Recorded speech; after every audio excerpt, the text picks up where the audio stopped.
This is John Cole with OKRaw.com. Today we have another exciting episode for you. In this episode, it's going to be a very practical one at that, as I'm a very practical guy. I'm going to show you guys my 10 most essential kitchen tools you guys should have to live a raw foods diet. You know, over the years I've gone through kitchen tools I like, kitchen tools I don't like. I'll put a link down below to some of the videos I've done in the past regarding kitchen tools. This is my latest video with the kitchen tools that actually I use the most. So if you want to be a good raw foodist, should I even put a judgment on that? You might want to have these kitchen tools. It's these kitchen tools I find personally indispensable for my style of a raw foods diet. They help me out so much. They allow me to store my food, make my food, cut my food easily and without hassle. Yeah, prepare my food. They are essential. So you may want to purchase some of these. Some of these I've purchased locally. You may not be able to find them exactly. I will give my best references on where you may be able to find them, as well as links that you can purchase some of these products online if they are available. The next thing I'll say is that I've been into living a raw foods diet for 27 years now, and I've gone the gamut. I have a whole collection of kitchen tools, a lot more than this, you know, and a lot of my kitchen tools might sit in a drawer and I might use them once in a blue moon. These are the kitchen tools that I use most often, and even if you don't buy all these, you might think, hey, that thing sounds useful, I think I'll use it more and I think I would benefit from it. And actually those are the ones that I want you guys to buy, because I want my videos to have an impact on your life and make your lives better through my experimentation and my experiences, and then I'm able to share my honest opinions with you guys. And I really go deep into some of these things, and some of you guys may think I'm crazy for recommending or using some of the things I do, but I'm just being me, and this is how I want to live, and you guys could live however you want to live as well. If you think I'm crazy, hey, that's cool too. Alright, so anyways, let's get into this video. The number one most important tool that I use the most, like every day, multiple times a day, are knives. Knives and cutting boards. I'm not so particular about cutting boards. Get a good cutting board. I haven't really found the best one that I am totally in love with. But I am in love with my knives. And I found certain knives that just be the best knives that basically don't need sharpening, because I'm really not good at sharpening my knives and all these things. And they are right here. These are my two favorite knives in the whole wide world. So, you know, if you break into my house, don't take my knives. Take my TV, but don't take my knives, right? I love my knives the most. They are amazing. And these are serrated knives. More importantly, this one is a Kyocera FK125 micro serrated tomato knife. You could buy this alone. It may run around $35 to $40 for the white version. They also have a black version that is said to be more you know, durable. I also have the black version, but actually that one shipped out. My white one did not. And even for the best deal, you could find a kit where actually they include the micro serrated with a standard non-serrated paring knife and a non-serrated chef's knife. That's actually a better value if you want to dive into ceramic knives. That being said, I barely ever use the other ceramic knives. I pretty much only will grab my serrated knives because they just cut a lot easier, especially for watery produce. These are not to be used on things with bones and whatnot, and even super hard produce like cutting open butternut squash. Don't necessarily recommend it, because these knives could go up and down, but if you start to bend or tweak them, they will break on you, so they are quite fragile. So if you guys, if the $40 knife is too pricey for you, and once again, this is the knife I use the most by far. If this knife is missing, you know, heads are gonna roll in my house. All right. That being said, I always look into low-cost alternatives, because I want to give you guys some options for those of you guys that think $40 for a knife is insane. And the other thing I want to let you guys know is that I use ceramic knives. Number one, they are harder than stainless steel, so they don't need sharpening. Number two, they don't have the ion transfer. Stainless steel, yes, stainless steel, as much as we think of it as an inert substance, you know, they won't even do long-term implants in our bodies with stainless steel, because it will corrode. They can leach things like nickel and things if it's like a low-quality stainless steel, and even some stainless steels can stain. A lot of the stainless steels, unfortunately, these days, from what I know, come from China, and so I'm not a big fan of that, especially some of the low-quality knives. Alright, so moving on. we got this knife, and this is my red-handled knife, and this is actually called the Benchmark Ceramic Serrated Knife. This doesn't have quite as a good serrade on it as the Kyocera, but it's a solid serrade. I would call it more micro serrated, but it's actually a solid knife. And the reason why I like this knife is because, number one, it's a lot more smaller. It's smaller, definitely more durable. I've dropped this so many times, and it's a lot more durable than the Kyocera. Of course, this one is made in Japan, so you're paying for that. This one is made in China. This one you could find for under 10 bucks, under 10 bucks plus shipping, or if you find it with shipping, it's usually around 10 bucks. And this is a solid knife. If I'm eating fruit, like cutting open my figs or cutting open apricots, this is the knife I'll grab. I mean, this knife is just too long. I do a lot of juice prep and cutting of vegetables when I'm preparing it to eat with this.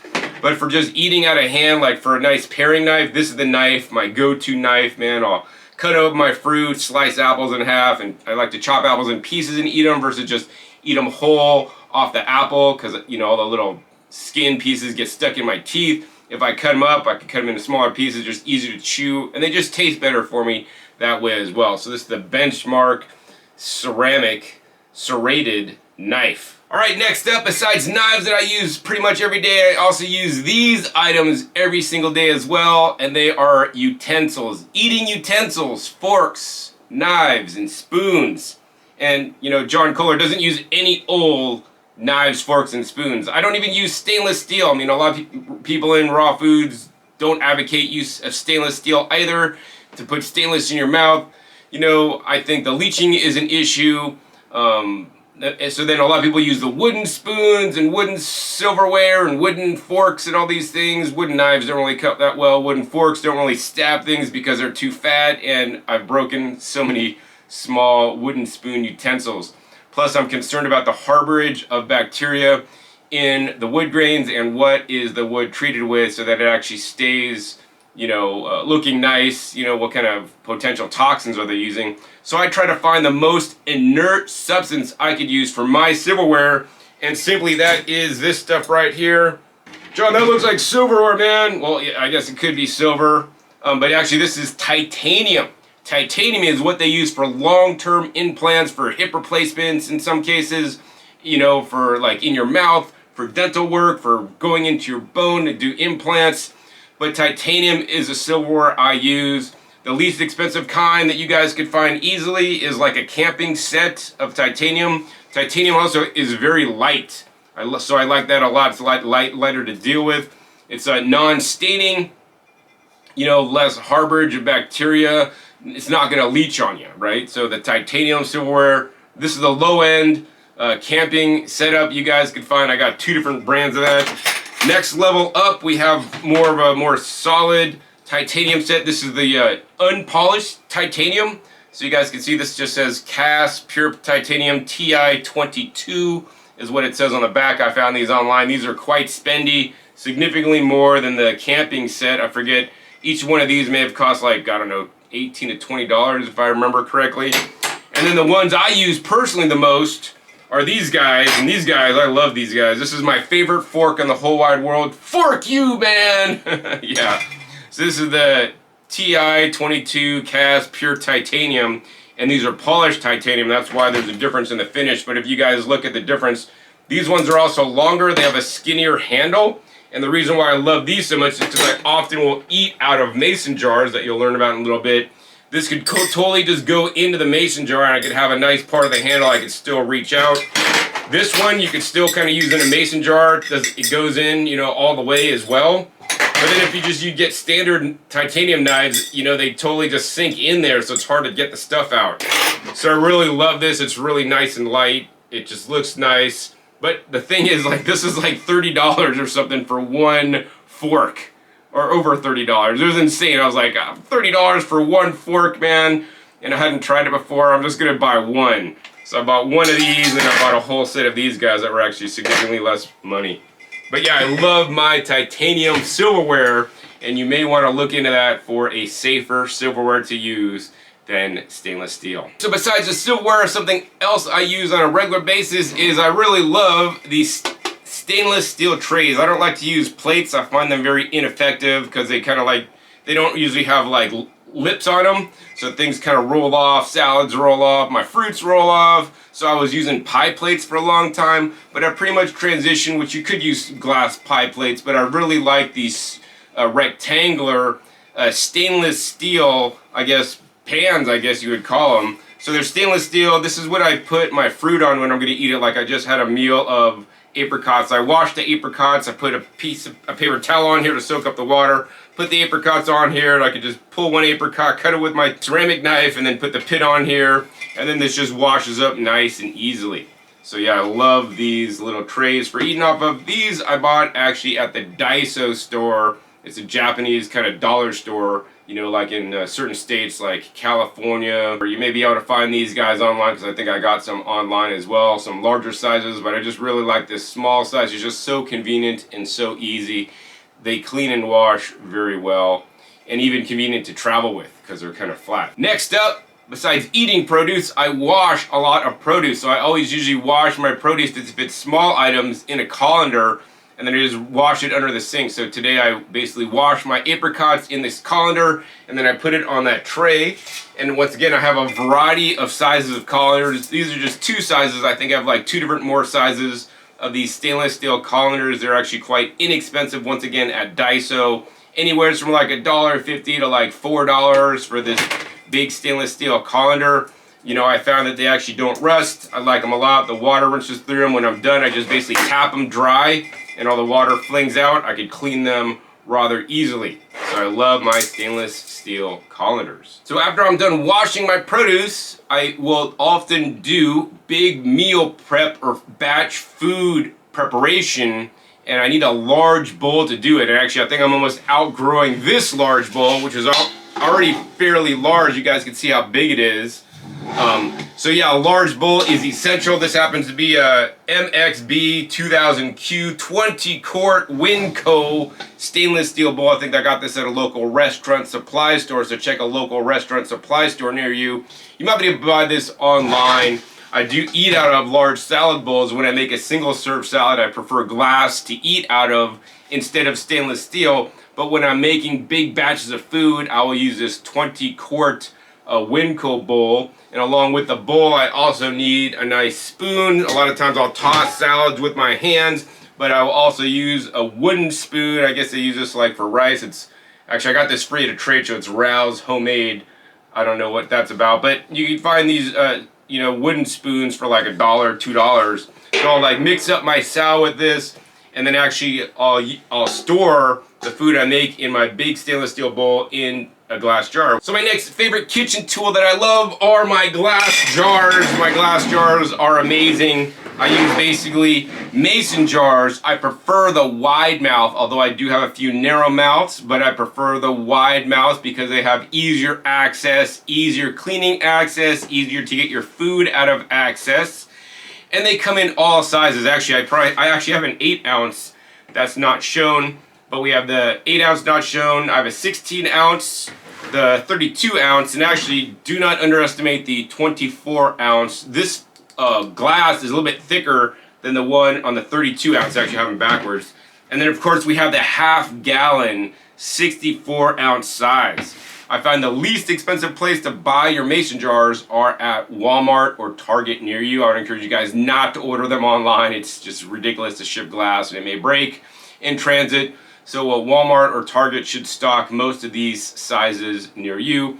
In addition, I also have purchased the Amber 32-ounce mason jars. So if you want to store things in a more dark environment, that could be good, but they also cost a lot more money. Now, I don't necessarily just use the flat lid tops that come with the mason jars. I find that you know, over time the seals could wear out and they could leak if you're storing them under vacuum. So I get special vacuum lids. You can see I have flax seeds in my 24-ounce mason jar here, and it has a special vacuum lid on it that I'm currently testing that I can't recommend at this time because I had other ones like this that leaked. So I'm never going to recommend something to you guys that leaks if it's not good quality. But I have tested already this kit here, and this is just the vacuum lid kit, a link down below. I think it's like a 8.5 centimeter kit. And the 8.5 centimeter kit actually has these lids that fit on any of these mason jars onto the wide mouth, and then you get a little pump here. I love this little pump. You could like it's a little sucker pump. You could like suck your face. If you get a cat and do that to them, they're gonna freak out. But anyways, you could take this and like literally put it on the top and just pump it a whole bunch. And what's happening is you're sucking the extra oxygen out of the container. So whether you want to store your smoothie, your juice after you make it, or even you want to pre-make big batch salads, you can store it in a jar and then pump out the extra oxygen with this tool. Your vacuum lid will be sucked on. You remove some of the excess oxygen in there, and your food will store longer because of it. So number 6 is my mason jars, and number 7 is the vacuum lids. And I have several different kinds I've used. And I'll put links down below to this kit here that I've currently tested and I have approved.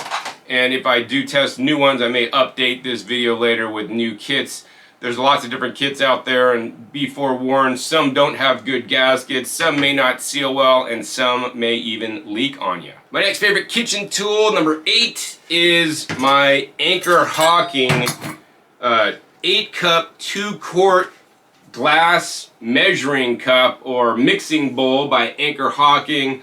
Love this thing so much. It catches my juice. I'll sometimes put salads or soups in it and just eat out of this. I really just like the clean shape. It's easy to clean. It's actually a nice, thick, and durable glass. To go along with my Anchor Hawking, we're kind of sliding in the DMs. 2 more tools I love. Number 1 is my stainless steel sieves. I have a few different kinds. This is more of a fine screen than of a coarse screen. It could just set on top of this, and as I juice, it juiced through the sieve to remove some of the excess pulp. When I juiced actually yesterday Swiss chard and apples, ginger and lemon, it basically caught all the applesauce that then I actually ate separately. It was actually quite good. So to go along with my 2-quart Anchor Hawking glass measuring cup and my stainless steel strainer, I have a stainless steel canning funnel. This is essential for when I store my juices or other foods. I'll basically put this funnel on top of a mason jar. I could just dump handfuls or scoopfuls of food, salad, or soup in there, and then pull a vacuum on the jar. If I'm saving my juice, I could put this sieve on the jar, and then I could pour my juice in it to do a double straining to make sure it's fully strained. But yeah, these items are essential in my raw foods kitchen, and maybe they will be in yours. Coming down the home stretch, we only have 3 more kitchen tools that I really love a lot that I want to share with you guys. Next are my spatulas. This is actually a Blendtec spatula, and this is a spatula from like Williams Sonoma. You can no longer buy. It's just long and slender like a pastry spatula. Why does John love his spatula so much? Because maybe you guys also use this tool in your kitchen, a blender, which is actually not going to be featured in this episode because this is all these small kitchen tools. If you want my major appliances that are my favorite, link down below to that video. But I love my spatulas for spatulaing out my bowls when I'm eating salad to get every last drop of my amazing salad dressings I create. Or when I'm making a smoothie, especially berry smoothies with high cost berries or other ingredients, especially berry powders. I love my spatula so I could spatula down the side of the carafe to make sure I get every last bit of that delicious smoothie and I don't wash it down the sink. In addition, if I'm making dressings with macadamia nuts, I mean, I buy my macadamia nuts for like $12 a pound, but some of you guys may be spending $20 plus a pound for macadamia nuts, and then you're leaving all this dressing in the side because you just pour it out and there's so much left on the sides. I really love this spatula to get it out. I used to use this guy a lot, but then after using this, I like it because it's kind of thin and so you can kind of get it around the blades. But then after using the Blendtec spatula, I love this a lot more. It's a lot more flexible and just really contours more easily around the carafe. Plus, the other thing is when you put this down on the table, it actually has a little stand so it doesn't touch the table and get your table all dirty. Whereas this one, if you set it down, it gets your table all gloopy. But another thing I like to do is I just like put it in the back of the blender carafe to kind of like not keep it on the table anyways. But yeah, I love my spatulas. My next favorite kitchen tool I use the most is right here. If you're like, John, what is that contraption right here? This is my nutcracker. Back in the day, they had a nutcracker like this, actually made in Australia, that cost over $100, and it was designed specifically for macadamia nuts. Since that time, in the last couple of years, this got actually knocked off in China. So now these guys are quite affordable at about $25. While I do still use this for macadamia nuts, I also use this to crack walnuts, pecans, Brazil nuts, all the common nuts, pistachios, hazelnuts, almonds. This works great. How this works is you literally take the nut, you put it in between these two jaws, open this guy up, put it in there, and then just come down and just crank it down. Now you don't just go all the way down, you just crank it until you hear it pop. And usually I put my hand over it because nut fragments could fly out. So you don't want to super demolish it because then you're going to break up the nut on the inside. In this case it's not falling out, so I'll put it back again, crack it one more time, and now this nut just totally cracks open, more powerful than a parrot's beak. Because parrots could actually crack open mac nuts if you didn't know that. But yeah, fresh mac nuts, uber delicious. Now another thing I'm going to tell you guys is that I want you guys, if you guys are eating nuts, to buy them in the shell. Now I'll put a link down below my video why you should buy in shell nuts instead of out of shell nuts. The primary reason is, number one, they're fresher. Number two, it's going to slow you down in eating them. You can just shove in handfuls of nuts if you're eating unshelled, but if you got them shelled, you got to crack off each shell and then eat it. So you're having to do excess work to be able to eat the nuts. So every night I like to take like maybe 2 of each kind of nut in shell that I have. I'll put in this little cracker and then crack them open and then eat them and chew them into a mush and then swallow them. So I'm getting some good nutrition, including some of the fiber in me. There's many studies on nut consumption and how people that eat a little bit higher nut consumption have longer lives. This can also be correlated with some other studies they've done on longevity, and people that tend to eat a little bit more fat, up to a point, can live a lot longer, and low-fat diets may shorten your life actually. Alright, so that was number 10, but now I got one bonus item for you guys that I really want to mention. It's this right here. This is the non-stick parchment paper. I get this from Sam's Club. You could probably get it at Costco or even just Walmart or something like that. But it's cheapest per square foot at Sam's Club. Trust me, I checked. That's why I get it at Sam's Club. Now, why do I love the parchment paper so much? Whoop, there it is right here. So basically what I do is I roll this stuff out and I use this on my dehydrator instead of Teflon sheets. This is basically non-toxic parchment paper. And when I'm done using it, I could use it about 3 times, and I shred it and it goes into my compost. In addition, I'll basically just use this instead of saran wrap, because I don't use saran wrap in my house. I don't want to use plastic. So I could cut this off and cut a sheet off, and say I take a jackfruit and eat half of it. I could put this on the half of the jackfruit like I would saran wrap, and then just use like a large rubber band that I actually got off asparagus and put this on there to kind of keep my foods fresh and wrapped up. Normally I would store my foods, if they're small, in mason jars under vacuum, but in the case of jackfruit I just use this. You could also wrap up your produce, in your fridge in this to store it as well. And when I'm done using this stuff, it basically just gets shredded up and then goes into my compost pile. So there you have it. That was all of my top 10 favorite kitchen utensils that I use almost every day. And my hopes is that maybe you've learned in this episode some of these tools that I use may also make your life a lot easier, save you time, and enable you to eat more fresh fruits and vegetables, because that is what I am all about. I'd really love to hear your feedback, and put down below in the comments, make a comment, say, hey John, I really love blank item. Which item did you think could help you the most, and will you now maybe potentially buy and even start using in your life, so that I have made a small difference in your life by making this video. One of my goals in life is to really make a difference, a positive impact, and leave a positive impact on the world. And part of the way I do that is by making videos and showing you guys my personal experiences so I could personally make your lives better. If you guys enjoyed this episode, please be sure to give this video a thumbs up. That helps out the YouTube algorithm. Get this video out to more people, and be sure to share this with other people into your raw foods or plant-based diet, so that they could learn about some of the best tools that they could buy that are low cost, that could positively impact their life and allow them to eat more fresh fruits and vegetables, because they're the healthiest foods on the entire planet. Also, be sure to click that subscribe button so you don't miss out on my new and upcoming episodes. I'm coming out every 5 to 7 days. You never know where I'll show up or what you'll be learning on my YouTube channel. And make sure you click the bell so you get notified as my new videos come out. And finally, be sure to check my past episodes. My past episodes are a wealth of knowledge. Over 600 episodes at this time on this YouTube channel, dedicated to teach you guys all about how to eat more fresh fruits and vegetables so that you guys get healthier. So with that, my name is John Kohler with OKRod.com. We'll see you next time, and until then, remember, keep eating your fresh fruits and vegetables. They're always the best.